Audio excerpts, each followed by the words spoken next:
श्री मोहन यादव जी, मुख्यमंत्री मध्य प्रदेश शासन, विषय अंधविश्वास, पाखंड, जातंकवादी घटनाओं एवं ओबीसी आरक्षण के संबंध में उपरोक्त विषय में लेख है कि विगत कुछ महीनों से मध्य प्रदेश में जहां एक तरफ जातिवादी घटनाओं की गंभीरता और क्रूरता बढ़ी है, वहीं दूसरी ओर धीरेन्द्र शास्त्री सहित अनेक तथा कथित कथावाचकों ने अंधविश्वास फैलाने की सारी सीमाएं लांघ दी हैं। जातिगत घटनाओं के रूप में भिंड, अटेर, कटनी, टीकमगढ़, छतरपुर में हुई घटनाओं ने यह सिद्ध कर दिया है कि कुछ लोग बाबा साहब डॉक्टर भीमराव अंबेडकर द्वारा लिखित भारतीय संविधान को मिटाकर मनोविधान लागू करना चाहते हैं। इसी क्रम में धीरेन्द्र शास्त्री सहित कुछ तथाकथित धर्म के ठेकेदारों ने भी संविधान खत्म करने के उद्देश्य से भारत की पंथ निरपेक्षता को समाप्त करने, भारत को हिंदू राष्ट्र बनाने की मुहिम छेड़ रखी है। मुख्यमंत्री जी, इन सारे घटनाक्रमों से प्रतीत होता है कि आपकी सरकार ने सांप्रदायिकता फैलाने वालों, जातिवाद को बढ़ाने वालों, आरक्षण को खत्म करने की सोच रखने वालों और मनोविधान को भारत का संविधान बनाने वालों का ख्वाब देखने वालों को हौसले बढ़ाने का काम किया है। निश्चित रूप से आपकी सरकार का अगर इन लोगों को प्रोत्साहन और संरक्षण नहीं है तो रोज संविधान की धज्जियां मध्य प्रदेश में कैसे उड़ाई जा रही है, इसका मोहन यादव जी को जवाब देना चाहिए।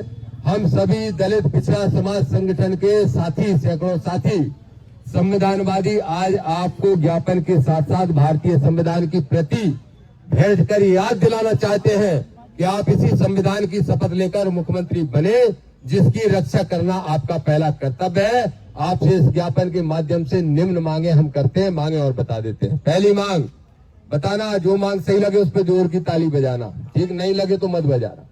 पहली मांग, धीरेन्द्र शास्त्री की गैर संवैधानिक यात्राओं पर रोक लगाई जाए और अंधविश्वास फैलाने से रोका जाए। सहमत हो? दूसरी मांग, ऐसे कथावाचकों की कथाएं भी बैन की जाए जो व्यास गद्दी का दुरुपयोग करके सांप्रदायिकता एवं जातिवाद फैलाने का काम कर रहे हैं। ठीक है। तीसरी मांग, सिविल जज की परीक्षाएं माननीय उच्च न्यायालय की बजाय एमपीपीएससी द्वारा व्यवहारिक नियमों के साथ कराई जाएं। इस पर भी सहमत हो गया? ठीक है। ओबीसी आरक्षण मामले में 13% होल्ड तत्काल प्रभाव से हटाया जाए एवं ओबीसी को भी एससी एसटी के भाई बहनों की तरह संख्या के अनुपात में आरक्षण दिया जाए। सहमत हो? प्रदेश भर में हो रही जातिगत घटनाओं की गंभीरता को देखते हुए, जैसे कहीं पेशाब चटा दी जा रही, कहीं पैर धुला के पिला दिए जा रहे कुसुमा बच्चे को, कहीं जाटव को पेशाब चटाई जा रही, तो ये घटना इतनी क्रूर है कि इनमें सिर्फ एट्रोसिटी एक्ट से काम नहीं चलेगा, इसमें एनएससी की कार्रवाई का प्रावधान सरकार करे। ठीक है कि नहीं? राष्ट्रीय सुरक्षा कानून का।